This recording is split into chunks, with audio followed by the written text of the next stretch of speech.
কিছু ঘটনা ঘটছে যেটা ওনার মৃত্যুর খবর যখন 18 তারিখে আ ঘোষণা করা হয়। সিঙ্গাপুর থেকে খবর আসে।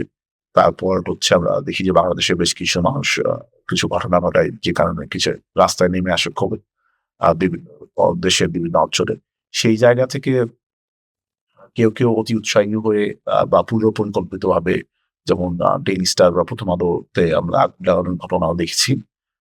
যদিও সেটা কার রাজনৈতিক স্বার্থে হয়েছে আমরা জানি না এখনো। ভবিষ্যতেও হয়তো জানতে পারবো কিনা সেটাও সন্দেহ আছে।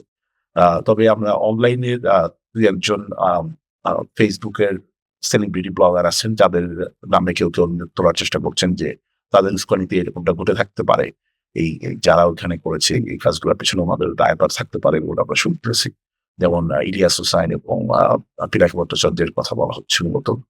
তো এর ফলশ্রুতিতে আবার সম্ভবত বাংলাদেশ সরকার থেকে অথবা হচ্ছে আম আম নাকি মানুষজনের রিপোর্টের কারণে আমি জানি না যে ইলিয়াস হোসাইনের একটা Facebook পেজ থেকে পেজকে মেটা আ Facebook হচ্ছে বেসিক্যালি ব্যান করে দিছে বা ব্লক করে দিছে আরকি। তো যদিও তারা অন্যান্য পেজ আছে সেগুলো দিয়ে হয়তো মানুষজনের সাথে যোগাযোগ রক্ষা করতেছে বা পোস্ট করতেছে। কিন্তু এটা দেখলাম যে হচ্ছে মেটা হচ্ছে এটা বন্ধ করে দিছে আরকি। তার প্রোফাইলটা তার যে ছিল। তো তাদের মূলত ১ম আলোতে বা ডেইলি স্টার এই যে ঘটনাটা ঘটলো এইটাতে কি বলবো যে মানুষের এই যে আচরণ বা কিছু একটা হইলেই একটা জ্বালায় ফেলা। এইটা কি এইভাবে চলতে পারে কিনা বা আসলে এভাবে চলা উচিত কিনা? নাকি আ মানুষ কি আবারও হচ্ছে সেই অন্য কারো খেলার অংশ হচ্ছে? যে পিনাকি, ইলিয়াস তারা বলতেছে ওইটা দ্বারা হচ্ছে প্রভাবিত হয়ে তারা এরকম করতে যাচ্ছে। এই ব্যাপারগুলা আসলে কি মনে হয় তোমার কাছে? যদি সেটা তোমার মতামত। এই জিনিসগুলো আহ we can actually compare it with the western media যে দেখা যাচ্ছে হলো গিয়ে যে আম মানুষজন have a more trust on আম কি বলে ইনফ্লুয়েন্সার যেসব জার্নালিস্ট আছে তার থেকে তাদের ট্রাস্ট হলে গিয়ে তাদের তাদের প্রতি মানুষের ট্রাস্ট অনেক বেশি।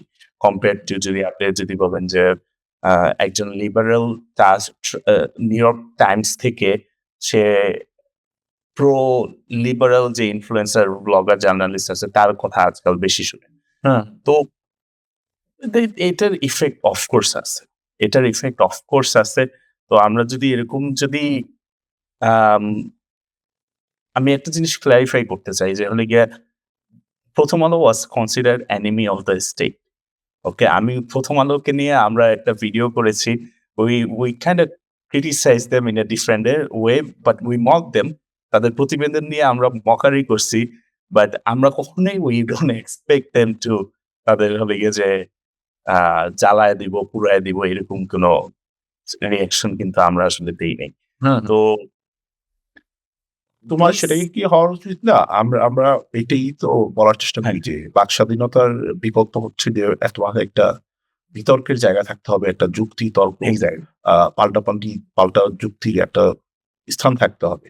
এবং হ্যাঁ, তুমি যদি একজন একটা কথা বলতেছো সেটা যদি পছন্দ না হয়, আরেকজন যদি সেই কথার জবাবে সে দিতে আসে, সেটা যেভাবে সঠিক না, তাইলে কিন্তু আর ওইটা ফেয়ার একটা বিতর্কের জায়গা রইল না।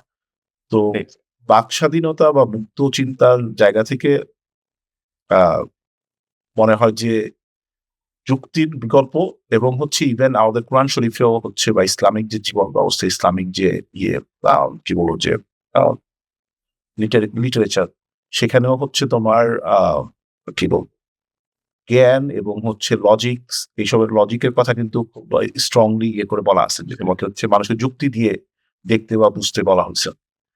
সেই জায়গাতে মানুষ হচ্ছে তোমার কথা পছন্দ হচ্ছে না, তুমি কি করো? তুমি একটা বিকল্প কথা বলার জায়গা তৈরি করো। তুমি অন্য আচ্ছা, পত্রিকা তৈরি করো, অন্য টিভি চ্যানেল তৈরি করো বা যেখানে তুমি মানুষকে ভালো অ্যাডভার্টাইজ করে, ভালো প্রোগ্রাম করে, ভালো লেখালেখি মানুষকে নিয়ে আসো। That's fine. তুমি সেটা করো। বা তুমি সেই পত্রিকাতে তুমি লেখো যে 'প্রথম আলোর কোথায় ভুল।' তুমি এটা বের করো। That's what you should do. I mean তুমি তার তাইলে এইটা আমার কাছে খুব দুঃখজনক মনে হচ্ছে আরকি যে এটা আসলে এটা তবে পুরো পরিকল্পিত হওয়ার একটা সম্ভাবনাও আমরা কিছুটা শুনেছি যে যেটা বললাম যে হচ্ছে ওই সেলিব্রিটি ইনফ্লুয়েন্সারদের অনেকে হয়তো লোকজনকে ইয়ে করে থাকতে পারে। এখন তাদের ভেতরের এই যদি তারা করে থাকে তারা কেন করতেছে এটা আমরা জানি না যদিও ক্ষেত্রে। সেটাই। আ আমরা যদি আ সাংবাদিক নিউজ পেপার যদি পুরাইতে থাকি, প্রিন্টিং প্রেস যদি পুরাইতে থাকি, তাহলে আমাদের আর কোনো ডিবেটেরও আ there will be no place for debate. Debate না থাকলে আমরা ফ্রি থিংক ও করতে পারবো না। তখন হলে গিয়ে কি হবে যে পরবর্তী যদি সরকার আসে, সেই সরকার হলে গিয়ে যে আপনারা তো ব্যবস্থাই করে দিছেন। আমার এখানে কোনো ফ্রি থিংকিং এর ব্যবস্থা নেই। তো তারা হলে গিয়ে ওই ন্যারেটিভ চালাবে। সরকারি ন্যারেটিভ দিয়ে হলে গিয়ে জনগণকে কন্ট্রোল করবে। ফ্রিডম অফ স্পিচ আর থাকবে না। তো হ্যাঁ, you don't have to agree with everything they say. Okay? In fact আমাদের ইসলামেও like there's always a place for debate. আপনি বোঝানোর চেষ্টা করবেন। বাট ভায়োলেন্স মানে আপনি যদি অস্ত্র ধরেন, আ আপনারা যদি মানে কি বলবো? মানে মানুষজন যদি অস্ত্র ধরে যদি সবকিছু ডিবেটের জায়গায় যদি ঘুষা মারে, তাহলে তো আর কোনো গ্রাউন্ডই থাকলো না। তাহলে তো লজিক আর সেটাই। রেশনালিটির কথাই নেই। তাহলে তো ডিবেট তো শুরুই হবে হলো গিয়ে ছুরি-চাপাতি নিয়ে। তাই না? তো তো সেটাই মনে হয় ওই পথেই কি আমরা যাবো কিনা এটা হচ্ছে আমাদের যেটা বললা যে সামনের ভবিষ্যতে আমাদের চিন্তা করা উচিত। যে গত ১৭ বছরে কিন্তু আমরা এটাই দেখছি যে মানুষের মধ্যে একটা ভয় তৈরি করে দেওয়া যাতে করে সে নিজেই আর কথা বলতে না পারে। তো আমাদের আশা থাকবে যে সামনের যে সরকার বা আর অন্তর্বর্তীকালীন সরকারের সময়ও এই জিনিসটা যদি আমরা সেই পূর্বের অবস্থা থেকে পুরোপুরি বের হয়ে না আসতে পারি, তাহলে তো সেটা জুলাই আন্দোলনের সাথে মানুষ যে কারণে যুক্ত হলো সেটার একটা ইয়ে হবে।